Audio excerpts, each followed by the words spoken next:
Hello. Hello ಚಿಕ್ಕಮ್ಮ, ನಾನು ಪ್ರಜ್ವಲ್ ಮಾತಾಡ್ತಿರೋದು. ಹಾಂ ಗೊತ್ತಾಯ್ತಪ್ಪ, ಹೇಳು. ಏನು ಬೆಳಗ್ಗೆ ಬೆಳಗ್ಗೆನೆ ಫೋನ್ ಮಾಡಿಬಿಟ್ಟಿದ್ಯಾ? ಏನು ಸಮಾಚಾರ? ಸಮಾಚಾರ ಹೇಳಕ್ಕೆ ಅಂತಾನೆ ಫೋನ್ ಮಾಡಿದ ಚಿಕ್ಕಮ್ಮ. ಈ ತಿಂಗಳು ಅಪ್ಪ ಅಮ್ಮಂದು ಆ್ಯನಿವರ್ಸರಿ ಇದೆಯಲ್ಲ, ನೀವು ಒಂದು ವಾರ ಮುಂಚೆನೇ ಬರ್ತೀರಾ? ಎಲ್ಲರೂ ಒಟ್ಟಿಗೆ ಇದ್ದಾಗುತ್ತೆ. ಪಾಪ ನೀವು ಅಲ್ಲೊಬ್ಬರೇ ಏನು ಮಾಡ್ತೀರಾ? ಸಂತೋಷನೂ ಇಲ್ಲ. ಅಯ್ಯೋ, ಅದಕ್ಕೇನಂತಪ್ಪ, ಒಂದು ವಾರ ಏನೋ 15 ದಿನಕ್ಕೆ ಮುಂಚೆ ಬೇಕಾದರೂ ಬರ್ತೀನಿ, ಅದರಲ್ಲೇನಿಲ್ಲ. ಇರೋದೇ ಇನ್ನೊಂದು 10 ದಿನ, 15 ದಿನ ಮುಂಚೆ ಎಲ್ಲಿ ಬರ್ತೀರಾ ಚಿಕ್ಕಮ್ಮ? ಸರಿ ಸರಿ, ನಾನು ತುಂಬ ಜನಕ್ಕೆ ಫೋನ್ ಮಾಡಬೇಕು. ಇಡ್ಲಾ? ಹಾಂ ಸರಿ, ನಾನು ಸಂತೋಷಂಗೆ ಫೋನ್ ಮಾಡಿ ನಾಳಿದ್ರಲ್ಲಿ ಹೊರಡ್ತೀನಿ ಸುಮತಿ ಮನೆಗೆ ಅಂತ ಹೇಳ್ತೀನಿ. ಸರಿ ಕಣಪ್ಪ, ಆಯಿತು. ಆಹಾ, 15 ದಿನಕ್ಕೆ ಮುಂಚೆನೇ ಬರ್ತಾರಂತೆ. ಒಂದು ಸ್ವಲ್ಪನಾದರೂ ನಾಚಿಕೆ ಮಾನ ಮರ್ಯಾದೆ ಬೇಡವಾ? ನಾಳಿದ್ರಲ್ಲೇ ಸುಮತಿ ಮನೆಗೆ ಹೋದರೆ ಒಳ್ಳೇದು. ಹೇಗೂ ಪ್ರಾರ್ಥನಾ ಹೊತ್ತಿಗೆಲ್ಲ ಮಾಡಾಕ್ತಾಳೆ, ತಿನ್ಕೊಂಡು ಅವ್ರಗಳ ಜೊತೆ ಆರಾಮಾಗಿರ್ಬೋದು. ಅದು ಅಲ್ಲದೆ ಅಂಜಲಿ ಶಾಪಿಂಗು ಅಲ್ಲಿ ಇಲ್ಲಿ ಅಂತ ಕರ್ಕೊಂಡು ಹೋಗ್ತಾಳೆ. ನನಗೂ ಏನಾದರೂ ಇಷ್ಟವಾಗಿದ್ದೇನಾದರೂ ಕಣ್ಣಿಗೆ ಬಿದ್ದರೆ ನಾನು ತಗೋಬೋದು. ಈಗಲೇ ಸಂತೋಷಂಗೆ ಫೋನ್ ಮಾಡಿ ಈ ವಿಷಯ ಹೇಳ್ಬಿಡ್ತೀನಿ. ಹಲೋ ಸಂತೋಷ, ಪ್ರಜ್ವಲ್ ಫೋನ್ ಮಾಡಿದ್ದ. ಈ ತಿಂಗಳು ಅಕ್ಕ ಬಾವಂದು ಆ್ಯನಿವರ್ಸರಿ ಇದೆಯಲ್ಲ, ಒಂದು ವಾರ ಮುಂಚೆ ಬನ್ನಿ ಅಂತ. ಇನ್ನೇನೊಂದು 10 ದಿನ ಇದೆ ಅಷ್ಟೇ. ನಾನು ನಾಳಿದ್ರಲ್ಲಿ ಹೋಗೋಣ ಅಂತ ಅಂದ್ಕೊಂಡಿದ್ದೀನಿ. ಹೌದಾ? ಏನು ಗಿಫ್ಟ್ ಕೊಡಬೇಕು ಅಂತ ಅಂದ್ಕೊಂಡಿದ್ಯಾ? ಅಯ್ಯೋ, ಮತ್ತೆ ಯಾರೋ ಗಿಫ್ಟ್ ಕೊಡ್ತಾರೆ? ಮೊನ್ನೆ ತಾನೇ 5,000 ರೂಪಾಯಿನ ಗಡಿಯಾರ ಕೊಟ್ಟು ಬಂದಿದ್ದೀನಿ. ಅದೇ ಆಟನಾ? ಅಲ್ಲಮ್ಮ, ಗೃಹ ಪ್ರವೇಶಕ್ಕೆ ಹೋಗಿರ್ಲಿಲ್ಲ ಅಂತ ತಾನೇ ನೀನು ಹೋಗಿದ್ದು. ಅದು ಗೃಹ ಪ್ರವೇಶದ ಗಿಫ್ಟ್ ಆಯಿತು. ಈಗ ಆ್ಯನಿವರ್ಸರಿಗೆ ಅಂತ ಹೋಗ್ತಿದ್ಯಾ? ಬರೀ ಕೈಯಲ್ಲಿ ಹೋಗೋಕ್ಕಾಗುತ್ತಾ? ಅಯ್ಯೋ, ಮೊನ್ನೆ ತಾನೇ ಕೊಟ್ಟಿರೋದಲ್ವೇನಪ್ಪ ಸಂತೋಷ, ಏನಾಗಲ್ಲ ಬಿಡೋ. ಅದೆಲ್ಲ ಚೆನ್ನಾಗಿರಲ್ಲ, ಮರ್ಯಾದೆ ಇರುತ್ತಾ? ಅದು ಅಲ್ಲದೆ 10 ದಿನ ಮುಂಚೆ ಬೇರೆ ಹೋಗ್ತೀನಿ ಅಂತಿದ್ಯಾ. ನೋಡು, ನಾನು ನಿನ್ನ ಅಕೌಂಟ್ಗೆ 2,000 ರೂಪಾಯಿ ಹಾಕ್ತೀನಿ. ದೊಡ್ಡಮ್ಮಂಗೆ ಇಬ್ರಿಗೂ 1,000 ಬಟ್ಟೆ ತಗೊಟ್ಬಿಡು, ಗೊತ್ತಾಯ್ತಾ? ಸರಿಯಪ್ಪ, ಆಯಿತು. ಸರಿ, ಈಗಲೇ ನಿನ್ನ ಅಕೌಂಟ್ಗೆ ದುಡ್ಡು ಟ್ರಾನ್ಸ್ಫರ್ ಮಾಡ್ತೀನಿ. ಸರಿಯಮ್ಮ, ಬಾಯ್. ಹಾಂ, ಅಷ್ಟು ಸುಲಭವಾಗಿ ನಾನು ಸುಮತಿಗೂ ಅವಳ ಗಂಡಂಗೂ ಇಬ್ರಿಗೂ 1,000 ರೂಪಾಯಿನ ಬಟ್ಟೆ ತಂದ್ಬಿಡ್ತೀನಾ? ಹೇಗೂ ಇವತ್ತು ನಮ್ಮೂರಲ್ಲಿ ಸಂತೆಲೇನೋ ಸೀರೆಗೆ ಬರ 100 ರೂಪಾಯಿಗೆ ಬೇಕಾದ ಸೀರೆ, ಪಂಚೆ, ಶರ್ಟ್ ಪೀಸು ಎಲ್ಲ ಇರುತ್ತೆ. ಅದನ್ನೇ ತೊಗೊಂಡೋಗಿ ಕೊಟ್ರಾಯ್ತು. ಹಂಗೂ ಹಿಂಗೂ 300 ರೂಪಾಯಿ ಆಗ್ಬೋದು ಅಬ್ಬಬ್ಬ ಅಂದರೆ. ಇನ್ನು ಮಿಕ್ಕಿ ದುಡ್ಡೆಲ್ಲ ನಾನೇ ಇಟ್ಕೋಬೋದಲ್ಲ. ಅತ್ತಿಗೆ, ನೀವು ಅಣ್ಣ ಇಬ್ರು ಮೊದಲೇ ಪ್ಲಾನ್ ಮಾಡ್ಕೊಂಡಿದ್ರಿ ಅಲ್ವಾ? ಅಪ್ಪ ಅಮ್ಮನ ಆ್ಯನಿವರ್ಸರಿಗೆ ಅಪ್ಪನಿಗೆ ಬ್ರೇಸ್ಲೆಟು, ಅಮ್ಮನಿಗೆ ಚಿನ್ನದ ನೆಕ್ಲೆಸ್ ಕೊಡಿಸ್ಬೇಕು ಅಂತ. ಹೌದು, ಲಾಸ್ಟ್ ಟೈಮು ಶಾರದಾ ಚಿಕ್ಕಮ್ಮ ಬೇರೆ ಬಂದಿದ್ರು. ತುಂಬಾ ಶಾಪಿಂಗ್ ಮಾಡಿಬಿಟ್ಟಿದ್ವಿ. ಆದರೆ ಈ ಸಾರಿ ಅವ್ರು ಬರೋದ್ರೊಳಗಡೆ ಶಾಪಿಂಗ್ ಮುಗಿಸ್ಕೊಂಬಿಡೋಣ, ನಿಮ್ಮ ಅಣ್ಣ ಹೇಳೋ ಹಾಗೆ. ಹೌದು, ಅಪ್ಪ ಅಮ್ಮನಿಗೆ ಗೊತ್ತಾಗೋದೇ ಬೇಡ. ನಡೀರಿ, ನಾವಿಬ್ರು ಹೋಗಿ ಬೇಗ ತಂದ್ಬಿಡೋಣ. ಹಾಂ, ಆದರೆ ಅತ್ತೆ ಮಾವನಿಗೆ ಇದು ಸರ್ಪ್ರೈಸ್ ಆಗಿರಬೇಕು, ಅವ್ರಿಗೆ ಗೊತ್ತಾಗಬಾರ್ದು. ಒಂದು ಕೆಲಸ ಮಾಡು, ಅತ್ತೆ ಏನು ಮಾಡ್ತಾ ಇದ್ದಾರೆ ಅಂತ ಹೋಗಿ ನೋಡ್ಕೊಂಡು ಬಾ. ಸರಿ.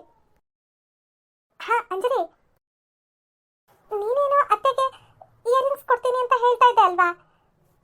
ಹೌದು ಅತ್ತಿಗೆ, ಹೇಗೂ ನೀವು ನೆಕ್ಲೆಸ್ ಆರ್ಡರ್ ಕೊಟ್ಟಿದ್ದೀರಲ್ಲ, ಆ ಥರಕ್ಕೆ ನಾವಿಬ್ಬರು ಹೋಗ್ತಾ ಇದ್ದೀವಿ. ಅಲ್ಲೇ ಯಾವುದಾದ್ರೂ ಒಂದು ಒಳ್ಳೆ ಡಿಸೈನ್ ಇಯರಿಂಗ್ ಸಿಕ್ಕಿದ್ರೆ ತಗೊಂಡ್ಬಿಡ್ತೀನಿ. ಸರಿ, ಒಳ್ಳೆಯದೇ ಆಯಿತು ಬಿಡು. ಇಬ್ಬರು ಒಟ್ಟಿಗೆ ಹೋಗಿ ಬೇಗ ಶಾಪಿಂಗ್ ಎಲ್ಲ ಮುಗಿಸ್ಕೊಂಡು ಬರ್ಬೋದು. ಸರಿ ಅದಕ್ಕೆ, ಅಮ್ಮ ಏನು ಮಾಡ್ತಾ ಇದ್ದಾರೆ ಅಂತ ನೋಡ್ಕೊಂಡು ಬರ್ತೀನಿ. ನೀವು ಅಷ್ಟರಲ್ಲಿ ರೆಡಿ ಆಗಿಬಿಡಿ. ಸರಿ.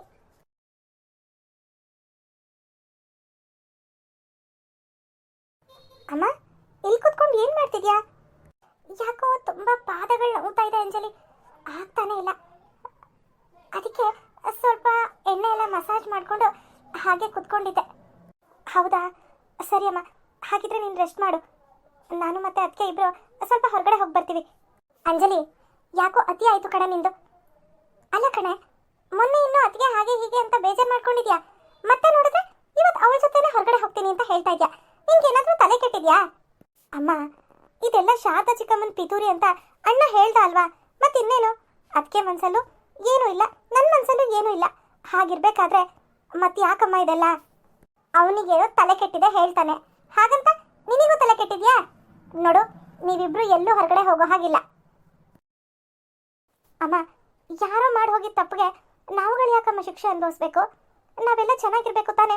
ನೀನೇ ಹೇಳ್ತಾ ಇದ್ದೆ ಅಲ್ವಾ, ಅಣ್ಣ ಅದಕ್ಕೆ ಇಬ್ರು ಪ್ರೀತಿಯಿಂದ ಮಾತಾಡಿಸ್ಬೇಕು ನೀನು. ನಾಳೆ ನಾವೆಲ್ಲ ಹೋದ್ಮೇಲೆ ನಿನಗೆ ಅವರೇ ತವರು, ಅದಕ್ಕೆ ತಾಯಿ ಸಮಾನ ಅಂತ ಇವಾಗ ನೋಡಿದ್ರೆ ಈ ರೀತಿ ಹೇಳ್ತಾ ಇದೆಯಲ್ಲಮ್ಮ. ಹೌದಮ್ಮ, ಅವತ್ತು ಹೇಳಿದ್ದೆ ನಿಜ, ಅತ್ತಿಗೆ ತಾಯಿ ಸಮಾನ. ನಾನು ಅಪ್ಪ ಹೋದ್ಮೇಲೆ ಇನ್ನು ಯಾರಿದ್ದಾರೆ ನಿನಗೆ? ಪ್ರಜ್ವಲು, ಪ್ರಾರ್ಥನಾ. ನೀನು ತವ್ರ ಮನೆ ಅಂತ ಆಗಾಗ ಬಂದು ಹೋಗ್ತಿರ್ಬೇಕು ಸರಿ, ಆದರೆ ನೀವೆಲ್ಲ ಸೇರ್ಕೊಂಡು ನನ್ನ ತಂಗಿ ಮೇಲೆ ಅಪವಾದ ಹೊರಿಸ್ತಿದ್ದೀರಲ್ಲ, ಅದನ್ನು ನನ್ನಿಂದ ಸಹಿಸ್ಕೊಳಕ್ಕಾಗ್ತಿಲ್ಲ. ಅದಕ್ಕೆ ನಿಮ್ಮ 3 ಜನದ ಮೇಲೂ ನನಗೆ ತುಂಬಾನೇ ಕೋಪ ಬರ್ತಾ ಇರೋದು ಅಷ್ಟೇ. ನಿಜ ಏನು ಅಂತ ಇನ್ನೊಂದು ಸ್ವಲ್ಪ ದಿವಸದಲ್ಲಿ ನಿನಗೆ ಅರ್ಥ ಆಗುತ್ತಲ್ವಾ ಅಮ್ಮ? ನಿನಗೂ ಅಣ್ಣ ಅದಕ್ಕೆ ಇದ್ದಾರೆ, ಆದರೆ ನೀನು ಅದಕ್ಕೆ ನಿನ್ನ ಮಾತು ಕೂಡ ಆಡಿಸಲ್ಲ. ನೀನೇ ಅವ್ರನ್ನ ಎಷ್ಟು ಪ್ರೀತಿಯಿಂದ ಆಗಾಗ ಫೋನ್ ಮಾಡಿ ಮಾತಾಡಿಸ್ತಿರ್ತೀಯ, ಆದರೆ ಅವ್ರು ನಿನ್ನ ಕಡೆ ತಿರುಗು ನೋಡಲ್ಲ. ಆದರೆ ಮಾವ ಆಗಾಗ ಬಂದು ನಿನ್ನ ಶಾರದಾ ಚಿಕ್ಕಮ್ಮನ್ನ ಮಾತಾಡ್ಸ್ಕೊಂಡು ಹೋಗ್ತಿರ್ತಾರೆ. ನಿನಗೆ ಅವರಿಬ್ರು ಇದ್ದು ತವ್ರ ಮನೆ ಇಲ್ದಂಗೆ. ಆದರೆ ಪ್ರಾರ್ಥನಾ ಅದಕ್ಕೆ ನನ್ನ ಎಷ್ಟು ಪ್ರೀತಿಯಿಂದ ಮಾತಾಡಿಸ್ತಾರೆ ಗೊತ್ತಾ?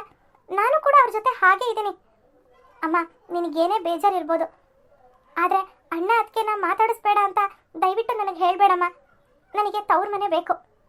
ನಾಳೆ ನಂಗೆ ಹುಟ್ಟೋ ಮಗುಗೆ ಇದು ನಾನು ಬೆಳೆದಿರೋ ಮನೆ, ನನ್ನ ತವ್ರ ಮನೆ, ಇವರು ನಿಮ್ಮ ಮಾವ ಅತ್ತೆ ಅಂತ ಹೇಳ್ಕೊಳಕ್ಕೆ ಒಂದು ಸಂಬಂಧ ಬೇಡವಾ? ಗಂಡನ ಮನೆಯವರು ಎಷ್ಟೇ ಚೆನ್ನಾಗಿ ನೋಡ್ಕೋಬೋದು, ಏನೇ ಮಾಡ್ಬೋದು, ಆದರೆ ತವ್ರ ಮನೆ ಅನ್ನೋ ವ್ಯಾಮೋಹ ಎಲ್ಲ ಹೆಣ್ಮಕ್ಳಿಗೂ ಇದ್ದೇ ಇರುತ್ತಲ್ವಮ್ಮ. ಅಮ್ಮ, ಯಾರ್ದೋ ಮೇಲಿನ ಕೋಪಕ್ಕೆ ನಮ್ಮ ಸಂಬಂಧಗಳನ್ನು ನಾವು ಯಾಕಮ್ಮ ಹಾಳು ಮಾಡ್ಕೋಬೇಕು? ನಾನು ಅದಕ್ಕೆ ಮೊದಲು ಎಷ್ಟು ಚೆನ್ನಾಗಿ ಇರ್ತಿದ್ವಿ, ಈಗಲೂ ಅದೇ ರೀತಿ ಇರ್ತೀವಿ. ದಯವಿಟ್ಟು ಇದನ್ನು ಬೇಡ ಅಂತ ಮಾತ್ರ ಹೇಳಬೇಡ. ಹೌದಮ್ಮ, ನನಗೂ ಅಣ್ಣ ಅದಕ್ಕೆ ಎಲ್ಲ ಇದ್ದಾರೆ, ಆದರೆ ಏನು ಪ್ರಯೋಜನ? ನಾನಾಗಿ ಅವ್ರಿಗೆ ಫೋನ್ ಮಾಡಿ ಮಾತಾಡಬೇಕು ಹೊರತು ಅವರಂತೂ ಒಂದು ಫೋನು ಮಾಡಲ್ಲ. ನೀನಾದರೂ ಚೆನ್ನಾಗಿರು ಅಷ್ಟೇ. ನಮ್ಮಣ್ಣ ನನಗೊಂದು ಫೋನ್ ಮಾಡಿದ್ರೆ ನಮ್ಮ ಅತ್ತಿಗೆ ಅದು ಎಲ್ಲಿರ್ತಾರೋ, ಯಾರೇ ಅದು ಏನಂತೆ ಅನ್ಕೊಂಡು ಬಂದ್ಬಿಡ್ತಾರೆ. ಇವನು ತಕ್ಷಣ ಫೋನ್ ಇಟ್ಬಿಡ್ತಾನೆ. ಹೇಳ್ಕೊಳಕ್ಕೆ ಅಣ್ಣ ಅದಕ್ಕೆ, ಆದರೆ ತವ್ರ ಮನೆ ಸಂಬಂಧನೇ ಬಿಟ್ಟು ಹೋಯ್ತಮ್ಮ. ನನ್ನ ಹಾಗೆ ನಿನಗಾಗಬಾರ್ದು.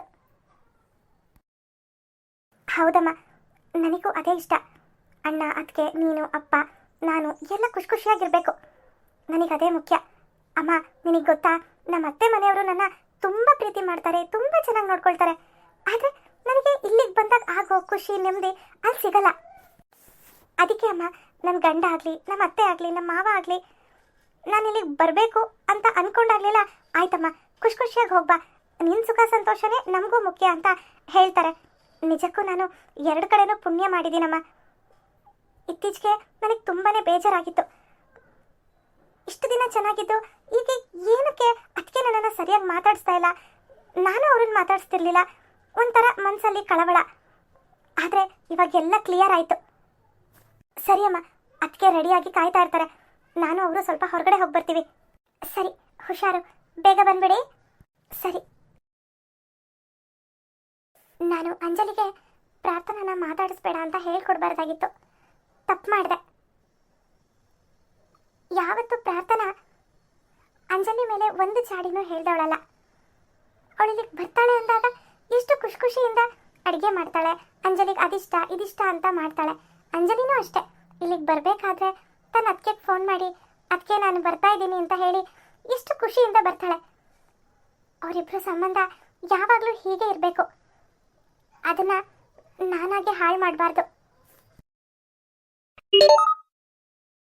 ಹಲೋ ಹಲೋ ಸುಮತಿ, ನಾನು ಕಣೆ ಶಾರದಾ. ಹಾಂ ಗೊತ್ತಾಯ್ತು, ಹೇಳು, ಏನು ಮಾಡ್ತಿದ್ದೆ? ನಾನಾ ಸುಮತಿ, ಪ್ರಜ್ವಲ್ ಫೋನ್ ಮಾಡಿದ್ದ, ಅಪ್ಪ ಅಮ್ಮನ ಆ್ಯನಿವರ್ಸರಿ ಇದೆ, 1 ವಾರ ಮುಂಚೆ ಬನ್ನಿ ಚಿಕ್ಕಮ್ಮ ಅಂತ.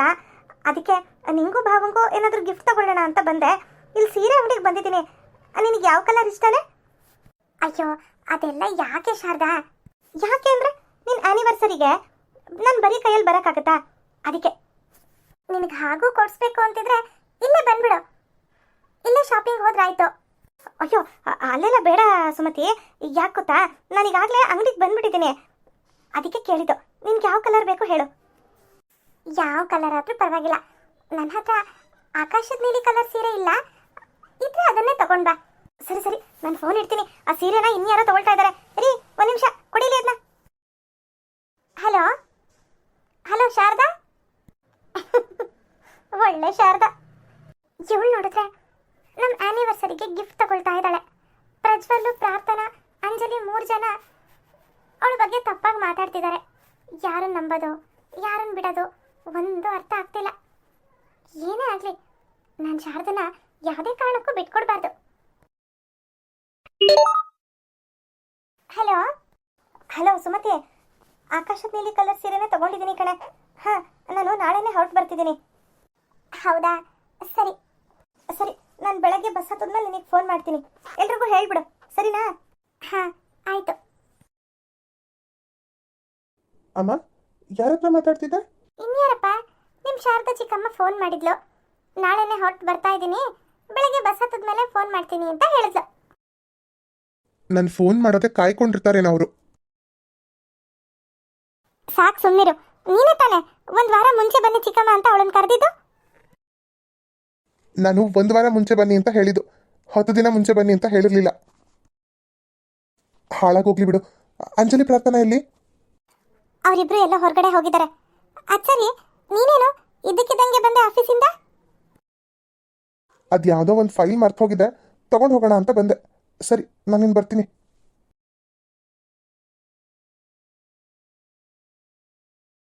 ಹಲೋ ಹಲೋ ಅಂಜಲಿ, ಎಲ್ಲಿದ್ದೀರಾ? ಪ್ರಾರ್ಥನಾ ಆಗಲೇ ಫೋನ್ ಮಾಡಿ ನಾವಿಬ್ಬರು ಅಪ್ಪ ಅಮ್ಮಂಗೆ ಗೋಲ್ಡ್ ತರಕ್ಕೆ ಹೋಗ್ತಾ ಇದ್ದೀವಿ ಬನ್ನಿ ಅಂತ ಹೇಳಿದ್ಲು. ನಾನು ಮನೆಗೆ ಬಂದು ನೋಡಿದ್ರೆ ನೀವಿಬ್ಬರು ಇಲ್ವೇ ಇಲ್ವಲ್ಲ. ಅಣ್ಣ, ಅತ್ತಿಗೆ ಹೇಳಿದ್ದು ಗೋಲ್ಡ್ ಅಂಗಡಿ ಹತ್ರ ಬನ್ನಿ ಅಂತ. ನೀನು ಯಾಕೆ ಮನೆಗೆ ಹೋದೆ? ಹೌದಾ, ಸರಿ ಬಿಡು, ನಾನು ಈಗಲೇ ಮನೆಯಿಂದ ಹೊರಡ್ತೀನಿ. ಸದ್ಯ ನಾನು ಆಚೆ ಬಂದು ಫೋನ್ ಮಾಡಿದ್ದು ಒಳ್ಳೇದಾಯಿತು. ಸರಿ ಆಯಿತು, ಒಂದು 10 ನಿಮಿಷ ಅಲ್ಲೇ ಇರಿ, ಬಂದೆ. ಸರಿ. ಅಪ್ಪ ಅಮ್ಮಂಗೆ ಆ್ಯನಿವರ್ಸರಿ ದಿನ ಆ ಗೋಲ್ಡ್ ಪ್ರೆಸೆಂಟ್ ಮಾಡಿದ್ರೆ ಅವರಿಬ್ರು ಎಷ್ಟು ಖುಷಿ ಪಡ್ತಾರಲ್ವಾ? ಆ ಖುಷಿ ನೋಡೋಕೆ ಚಂದ.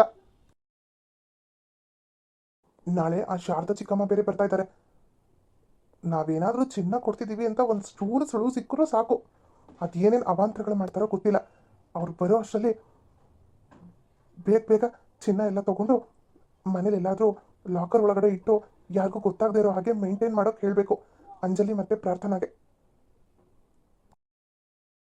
ಇದೆಲ್ಲ ಇರುತ್ತೆ ಅಂತಾನೆ 1 ವಾರ ಮುಂಚೆ ಬನ್ನಿ ಅಂತ ನಾನು ಅವ್ರಿಗೆ ಹೇಳಿದ್ದು. ಅವ್ರು ನೋಡಿದ್ರೆ ನಾಳೆನೇ ಬರ್ತಾ ಇದ್ದಾರೆ.